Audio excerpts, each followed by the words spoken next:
Bon, déjà, on avait un déficit au niveau de la taille. On n'avait pas assez de taille parce qu'on n'avait pas de grand. Donc, on a pu le voir pendant tous les matchs qu'on a été dominé au rebond. Donc, c'était important que tout le monde puisse être sensibilisé par rapport au rebond. Dans un deuxième temps, une chose qui est très très importante, c'est que on n'avait pas de système de jeu. C'est difficile pour un meneur de jeu de jouer dans un système où tu as l'impression que tu peux pas contrôler le jeu, tu peux pas contrôler le rythme du match parce que les systèmes fait que tu peux pas contrôler le jeu. Donc ça aussi, c'était un deuxième point, c'était difficile. Pour moi, j'arrivais pas à me repérer dans ces systèmes de jeu, que ce soit en Europe ou aux États-Unis, tu joues pas comme ça, quoi. Et pour moi, c'était un peu difficile. Et aussi, un manque d'expérience par rapport au groupe, parce qu'il y avait beaucoup de jeunes joueurs et qui ne se rendaient pas compte de l'importance de beaucoup de choses. Alors, c'est des détails, c'est difficile un peu de parler de ces choses comme ça à la télé, mais c'est plein de petits détails, au fait, qui font la différence, au fait, qui font que ça permet aux grandes équipes de gagner, au fait. Donc, tout ça, c'est des aspects qui sont importants et je pense que ça nous a aussi manqué. Et donc, voilà, ça nous a fait défaut. Et puis, à la CAN avec 10 joueurs, c'est compliqué quand même.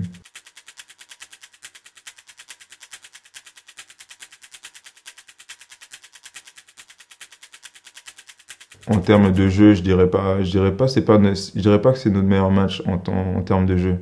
Je dirais plutôt que on a joué avec beaucoup de cœur. On avait vraiment envie de gagner. Et, on s'est battu plus que d'habitude. Et l'Angola contre la Centrafrique, c'est toujours des matchs un peu. Tous les Centrafricains rêvent de voir ce genre de match-là. Je pense que tout le monde est au courant de ça, donc ça nous a aussi motivés, ça nous a galvanisés. Mais en termes de jeu, c'est pas forcément notre meilleur match. On a fait un match exceptionnel. Tony White, il a mis des shoots incroyables. Tout le monde a, tout le monde a relevé son niveau de jeu. Mais après, voilà, je pense pas que c'est notre meilleur match en termes de jeu, hein. Je pense même pas que sur la Coupe d'Afrique, on a réalisé un très très bon basket, hein. Je pense que juste à un moment donné, certains joueurs étaient un peu plus chauds et ils ont mis des shoots importants. Mais on a joué que sur nos talons, en fait. Mais il n'y a pas un travail de fond qui a été fait au niveau du scouting, au niveau de la façon dont on devrait jouer et tout ça. Il n'y a rien de tout ça qui a été fait.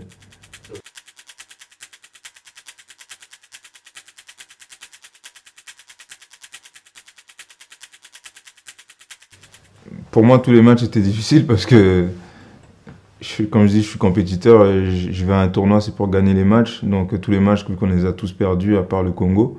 Mais le match de Congo, c'était plus un match qui était important parce que c'était juste pour les qualifications. Mais pour moi, tous les matchs étaient difficiles parce qu'on les a perdus sur des détails.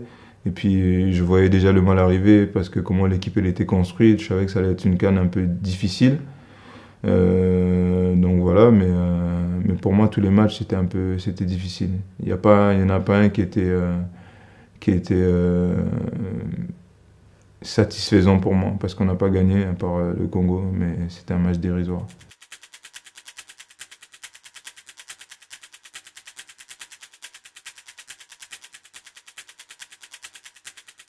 Ben, non, tu le vis pas pareil, mais à la fin, le résultat, c'est pareil parce que tu as perdu. Mais après, c'est sûr que accrocher l'Angola jusqu'à 2 minutes de la fin, ça te donne comme un bon sentiment. Tu dis finalement, on n'est pas si mal que ça et tout, mais à la fin, tu as perdu. Donc, le but d'un sportif de haut niveau, c'est quoi? C'est gagner des matchs, c'est de faire en sorte de faire avancer ton équipe. Et c'est pas ce qu'on a fait. Donc, à la fin, la finalité, c'est la même chose. Tu as quand même une déception. Même si peut-être la déception, elle est peut-être plus grande, soit pour certains joueurs par rapport au match de Nigeria et d'autres par rapport au match d'Angola. Mais ça reste une déception parce que on n'a pas fait avancer, on a reculé. Comparé aux autres années, la Centrafrique, ça avait toujours été au moins dans les 5 meilleures nations, 5-6. Et là, cette année, on est 13e. Donc, tu te dis quand même, il y a du travail à faire. Et puis, il y a beaucoup de gens, il faut qu'ils se sensibilisent par rapport à ce qu'ils ont à faire. Et il y a vraiment un travail de réflexion, tout un chacun dans notre domaine.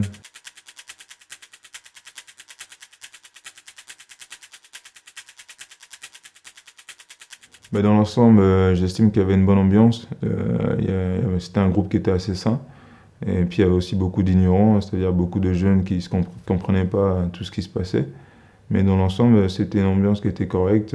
On a essayé de faire abstraction de tout ce qui s'est passé. On a été assez solidaires. Et on a essayé de se battre pour la nation. Et c'est vrai aussi que l'engouement du peuple centrafricain qui était à Abidjan, ça nous a aussi donné beaucoup de force et d'énergie. Et je tiens à les remercier par rapport à ça, que ce soit moi, le staff technique et tous les autres coéquipiers.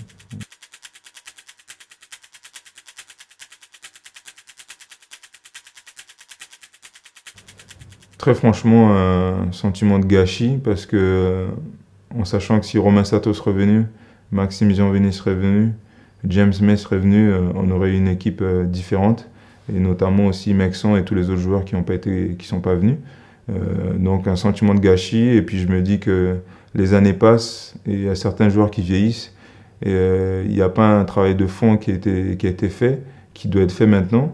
Donc la nouvelle génération, on se pose des questions par rapport à tout ça. Donc ouais, un sentiment de gâchis. Mais ça reste une expérience parce qu'on dit toujours dans la vie que tu apprends toujours de quelle que soit l'expérience. Donc moi j'ai fait ma synthèse de ce qui s'est passé, donc j'ai quand même appris certaines choses. Mais très pratiquement pour le peuple, pour le basket centrafricain, je trouve qu'on a régressé et il y a vraiment un travail à faire par rapport à tout ça.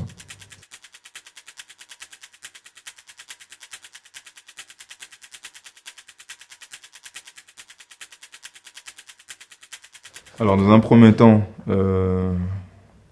déjà avoir une équipe compétitive. Alors c'est quoi avoir une équipe compétitive? C'est d'avoir des intérieurs qui sont capables de prendre des rebonds, des intérieurs qui sont capables de contrer, de faire des écrans, de densifier la raquette. Ça, c'est un problème énorme chez nous qu'on n'a pas. On n'a pas d'intérieur chez nous, donc c'est difficile de pouvoir composer.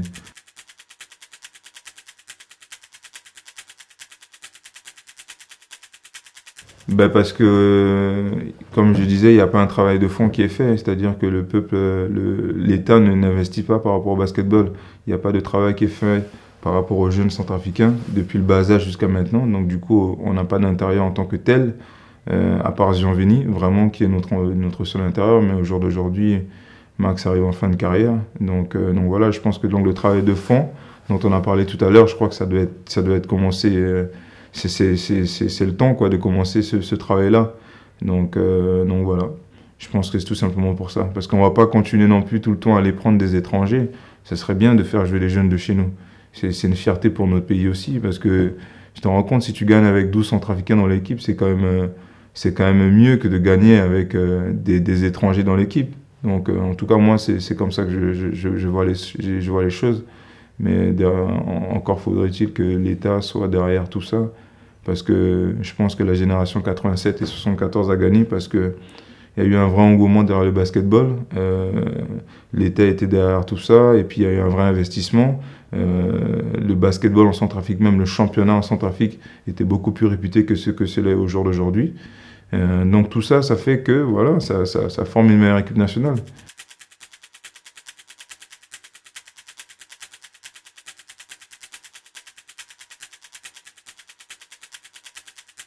Alors, je pars de l'État dans un premier temps parce que c'est l'État, on a qu'un seul, notre seul sponsor, c'est l'État. On n'a pas d'autres sponsors à part l'État. Donc, c'est l'État qui finance l'argent. Maintenant, la Fédération centrafricaine de basketball a sa part de responsabilité, c'est-à-dire au niveau de l'organisation, au niveau du DTN, c'est-à-dire la personne qui est censée rassembler les joueurs, la personne qui est censée faire en sorte que qu'il y a une relation entre les joueurs et la fédération, et qu'il y a un plan de travail qui soit fait sur des années au niveau de la formation, par rapport au championnat centrafricain, par rapport au suivi des joueurs centrafricains à l'étranger. En fait, c'est toutes ces questions-là qu'on doit se poser, au fait.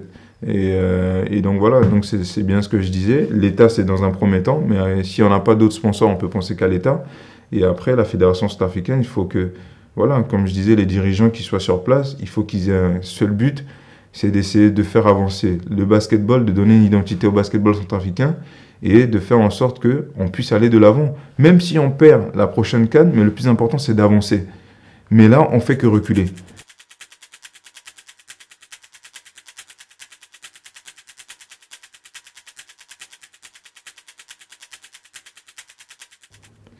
Juste remercier les gens qui ont quand même permis à ce qu'on puisse faire la Coupe d'Afrique. Parce que c'est vrai que si on n'aurait pas participé à la Coupe d'Afrique, ça aurait été quand même inondant pour notre pays. Et on savait très bien ce qui allait se passer derrière tout ça, les sanctions. Donc remercier quand même toutes ces personnes-là. Et remercier aussi tous les joueurs qui ont participé à la Coupe d'Afrique cette année.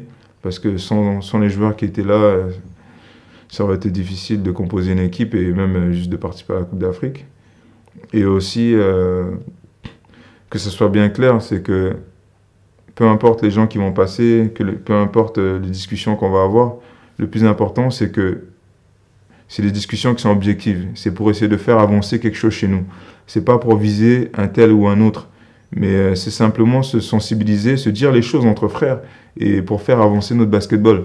Donc c'est dans cette idée-là. Et moi, au jour d'aujourd'hui, je suis venu par rapport à ça.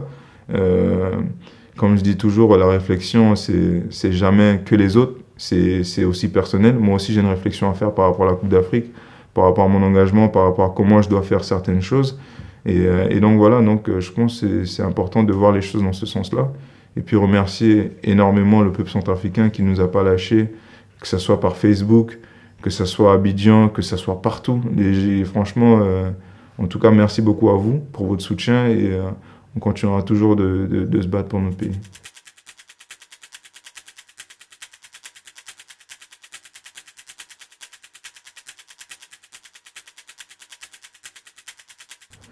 Alors, combien j'ai reçu? Je crois qu'on a reçu à Dévolu 500 € dans un premier temps. Ensuite, à Abidjan, on a reçu 1000 €. Et après, on a reçu 1,5 million. Alors, ça équivaut à, je crois, 2200 €. Voilà, en gros, tout ce qu'on a reçu, chaque joueur. Ce que ça représente pour moi, comme je disais tout à l'heure, ça fait toujours du bien de gagner de l'argent, quel que soit l'argent. Mais voilà, moi, je viens pas en équipe nationale pour l'argent. Je viens vraiment pour mon pays. Tout ce que je demande, c'est juste une bonne organisation, qu'on puisse regrouper les meilleurs joueurs pour qu'on puisse avancer et essayer de gagner la Coupe d'Afrique. Pour moi, c'est le plus important.